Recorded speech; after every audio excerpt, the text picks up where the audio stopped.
Hello, old school comic reviews. Okay, what I have here today is Lois Lane, number 78 from 1967. I'm just gonna go through the whole thing just because I think it's a crazy story. I had to do a little bit of research because there are no story credits.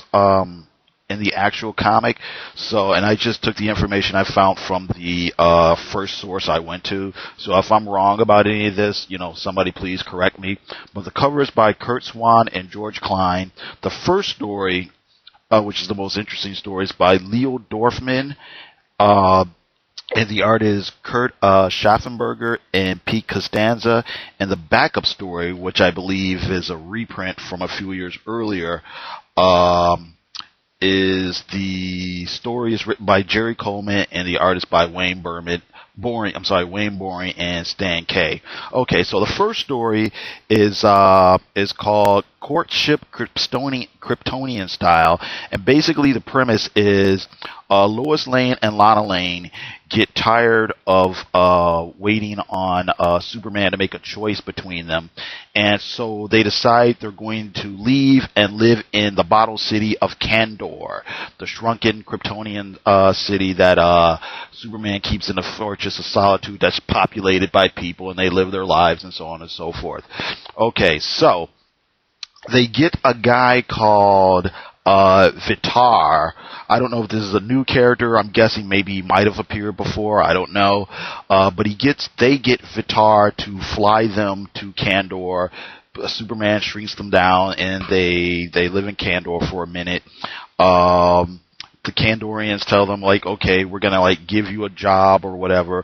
Oh, well, I should mention that Vitor brings them there because somehow he met them in the outside world or whatever, and he's kind of fallen in love with the both of them. So he thinks if he brings them to Kandor, he'll eventually be able to woo one or the other of them. But okay, anyway, so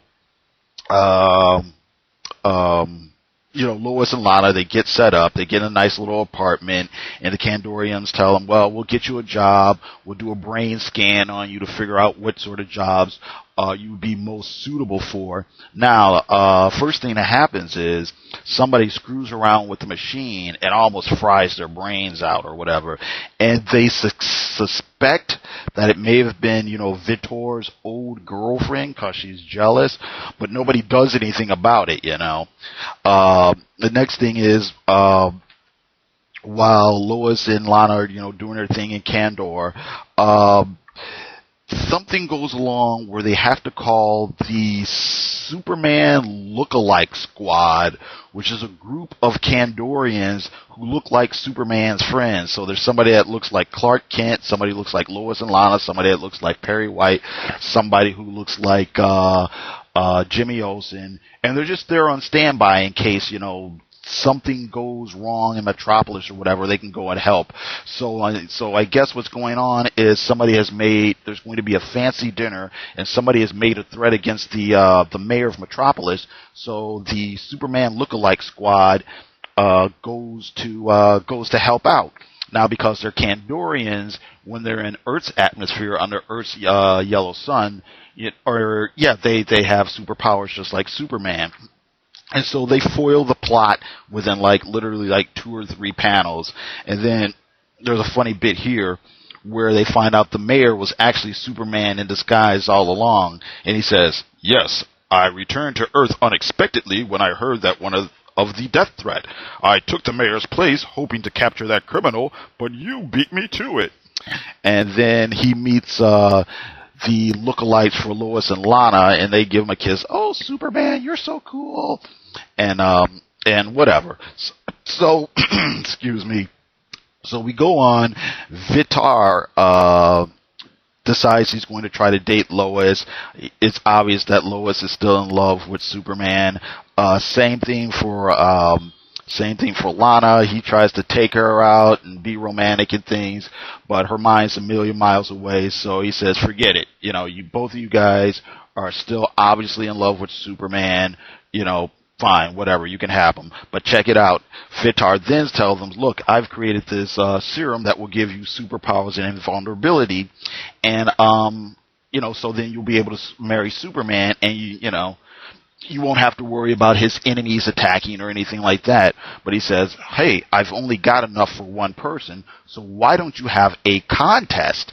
And the contest is, catch a criminal or whatever. Whoever does a better job will get the serum. So, they go looking for this criminal, so on and so forth. And along the way, there's sort of strange mishaps going on. Somebody is like sabotaging their efforts. And, they know it's some weird girl, and they just assume it's Vitar's old girlfriend. Anyway, Lois and Lana eventually catch up to the thief or whatever. They catch him, they bring him down or whatever. But Vitar says, well, you know what?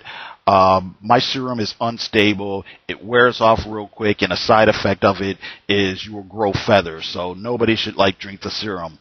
Then they figure out, well, you know what? We're going to have to take in your ex-girlfriend because, she's tried to kill me or whatever, kill us. And then they find out the big twist is, even though the ex-girlfriend was the person who messed around with the brain scans, it's actually Lois and Lana's doubles who have done all the other hijinks. And it says here, it's Sylvia and Tyara, our Kandorian lookalikes. Well, yes, I was trying to aid you, Lois, so you will become invulnerable and marry Superman. And I was rooting for you, Lana.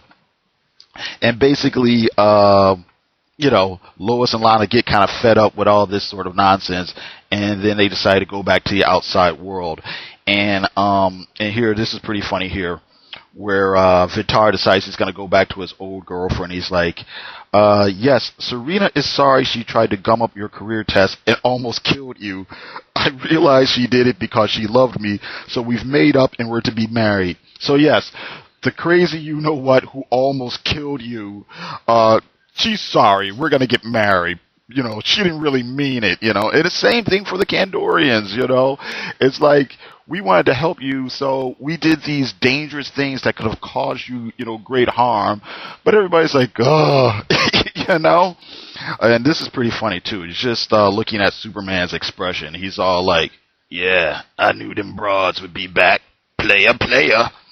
The second story is a lot more down to earth. Basically, it's called Superman's Forbidden Rune, and you think it's going to be something salacious, but what it really is the doorman for the Daily Planet basically pulls a scam on Lois Lane where he pretends that he's really Superman to basically woo her and get her to give up the combination to the vault of the Daily Planet so him and his buddies can steal it. The whole Forbidden Room part comes in where he's telling Lois, yes, I've always loved you, and look, I have this room that has a shrine built to you, and so on and so forth, So that's what the Forbidden Room is. It's this his fake shrine. And of course, Lois figures out what's really going on, and la-di-da, he gets taken away and blah, blah, blah, blah, blah. What's interesting, this one is, like I said, it's a lot more down to earth. It's a lot less wacky. And, Lois kind of figures out what's going on just by using her head. So, I guess that's kind of good. I wanted to show you this. This is kind of amusing. In the letters page, letters to Lois and Lana, I just thought this letter here was interesting. It says, Dear Editor, I hope you can make this out, but it says, Dear Editor, Lois Lane and Lana Lang deserve a better break. If a man treated me the way Superman treats these poor girls, I would summon every ounce of willpower I possessed, and I'd forget him as fast as I could. It might take a couple of years if I care for him as much as those girls care for the Man of Steel, but it can be done, and it has been done many times. I did it myself when the man I adored married another woman. When this has been accomplished, they can fall in love with someone else. If a girl enjoys being with a man, cooking, cleaning, and other household activities, she can make a very satisfying and happy marriage. From HS in San Diego, California. And then the editor's reply is, But how many readers would buy a magazine which showed two girls performing ordinary housewifely tasks with Superman completely out of the picture? Anyway, I just thought that was amusing. Oh, and the next letter has a thing where they want, the reader wants, Lois to like wear more mini skirts, which is also kind of amusing. Okay, that's pretty much it. Like I said, I just bought it. I just want to talk about it just because it's really kind of crazy. It's kind of wacky and campy or whatever, but it still has a real kind of, funky charm about it. Nice little art and whatnot. It's not a heavy thing or anything like that. One thing I'm kind of surprised about in subsequent years, modern times, that they haven't tried to bring back, a Lois Lane comic, and not, if it were me, not so much make it a super hero-y type thing, but, really play up Lois Lane, girl reporter, have her solving crimes or mysteries or things like that, just make it about Lois Lane being a reporter, I don't know how well it would sell, but, I would think it would be worth a try, especially with the new DC and the new 52, and we're trying new ideas and we want to bring in more readers, why not, Okay, anyway, that's it. Thanks a lot. Tell me what you think. You all have a great day. Thanks.